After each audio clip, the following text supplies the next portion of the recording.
இயேசுவை ஏற்றுக்கொண்டேன். நான் கேட்டேன், அப்படின்னா என்னன்னு கேட்டேன். இல்லை, நான் கிறிஸ்தவன் ஆகிட்டேன் அப்படின்னார். நான் சொன்னேன், என்ன பைத்தியமா, நீ ஏதாவது கிறிஸ்துவ பெண்ணை காதலிக்கிறியா அப்படின்னு கேட்டேன். இல்லை அப்படின்னார்.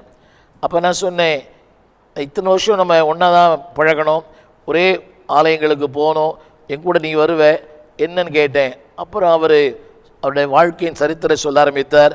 நான் இயேசுவை சந்தித்தேன், அவருடைய சிலுவை தரிசனத்தை நான் பார்த்தேன் என்று சொல்லி வேதத்தில் வசனங்களை சொல்ல ஆரம்பித்தார்.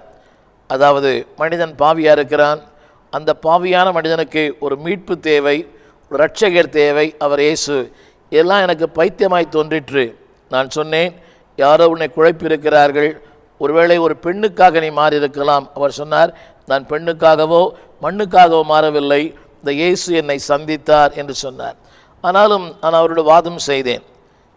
ஆரம்பத்தில் அதிகமான இந்து புராணங்கள் நிறைய படித்திருக்கிறேன். திருப்புகழ், திருப்பாவை, திருவெம்பாவை, குறள் அதிகமான மனப்பாடம் செய்திருக்கிறேன். பக்தி அதிகமான திருக்குறளை மனப்பாடம் செய்வேன், அப்படியே சொல்லுவேன். இப்படிப்பட்ட ஒரு நாளைக்கு 3 முறை ஆலயங்களுக்கு போவேன். எல்லா தெய்வங்களுக்கும் பக்தி. செவ்வாய்க்கிழமையானால் அரண்மனைக்காரத்தில் இருக்கிற அந்த அந்தோனியார் கோயிலுக்கு போவேன். வியாழக்கிழமையானால் மவுண்டோல் இருக்கிற அந்த தர்காவுக்கு போவேன். வெள்ளிக்கிழமையானால் அந்த கந்தக்கோட்டம் என்று சொல்வார்களே, கந்தக்கோட்டம் அங்கு போவேன். காலையும் மாலையும் தம்புச்செட்டித்தில் இருக்கிற அந்த காளிகாம்பாள் அந்த கோயிலுக்கும் போவேன். இப்படி அதிக பக்தி, அதிக ஒழுக்கமான ஒரு வாழ்க்கை. எந்த கெட்ட பழக்கம் அடிமை இல்லை. ஒரே ஒரு தீய பழக்கம், சினிமாவுக்கு அடிமையாக இருந்தேன். காரணம், என் நண்பர்கள் பலர் சினிமா துறை இருந்த காரணத்தினாலே அதில் ஈடுபாடு. மற்றபடி அவளோடு பழகினாலும் எந்த தீய பழக்கத்துக்கும் அடிமையாகாமலே என்னை காத்து கொண்டேன். நாட்கள் ஓடிற்று. எனக்காக அவர் ஜெபித்தார். ஆனால் எனக்கு அதில் ஈடுபாடு இல்லை. அதாவது அவரை சந்திப்பதை நானும் தவிர்த்தேன். ஆனால் அவர் தொடர்ந்து என்னோடு கூட பேசிக்கொண்டே வந்தார். நான் விலகினாலும் என்னை தொடர்ந்து வந்தார்.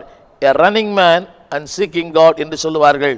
ஓடும் ஒரு மனிதன், அவனை தேடி வந்த ஒரு இயேசு. நான் ஓடிக்கொண்டே இருந்தேன், ஆனால் எனக்காக அவர் அதிகமாக ஜெபித்தார். அது மட்டுமல்ல, அடிக்கடி ஆண்டரை பற்றி சொல்லுவார், வசனங்களை சொல்லுவார். எதுவுமே என் காதில் ஏறவில்லை. செவிடன் காதில் ஊதுகிற சங்கு போல எதையும் ஏற்றுக்கொள்கிற மனப்போக்கும் இல்லை. அதிகமான ஒரு பக்தி. இப்படி சொல்லியிருக்கிறேன். நான் கிறிஸ்தவனாய் நான் மாற வேண்டும் என்றால் ஒரு கிறிஸ்தவ குடும்பத்தில் பிறந்திருப்பேன். ஒரு இந்து தாய் தகப்பனுக்கு பிறந்தேன். இந்துவாக வாழ்வேன், இந்துவாகவே மரிப்பேன், இந்துவாகவே நான் ஜீவிப்பேன். நான் இந்து என்று எல்லாருக்கும் அறிய வேண்டும் என்பதற்காக ஒவ்வொரு நாளும் அதிகமாக திருநூறை